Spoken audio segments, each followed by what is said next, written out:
The U.S. election. Well, after that meeting, many people had said that President Trump bought his story, that in fact he believed him.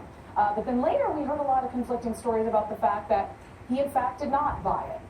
And the question now is whether or not Russia did indeed meddle in the U.S. election. It continues to deny so. Of course, the investigation right now between the Trump campaign and Russian interference and whether there was any collusion, that investigation continues. And as everybody knows, at this point, there is none. Take a look there. Look at the windy scene there. You just noticed President Trump grabbing one of the military men there, and their hats that just blew in the wind, but having a little fun with officers there as he gets on board. The President and First Lady arriving at the Joint Base Andrews following the G20 summit. It has been a bit contentious at times. We've been showing you here on Fox News the fact that it has basically brought a lot of violent protests.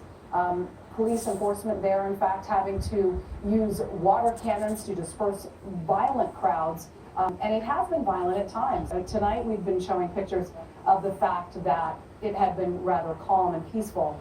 However, in the past couple of days, we did notice that there were a lot of violent clashes with police.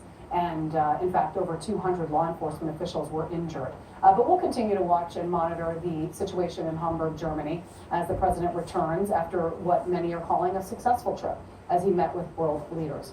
But continue to watch Fox, as we will bring you continuing coverage live from America's News headquarters. I'm Julie Van Uris. Meantime, President Donald Trump is due back very soon.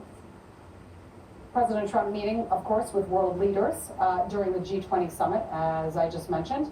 Some of his meetings included Chinese President Xi Jinping, and during their bilateral meeting, the pair also discussed ways to counter the, quote, menace of North Korea after their test launch of an intercontinental ballistic missile, one that, in fact, caught many U.S. officials by surprise.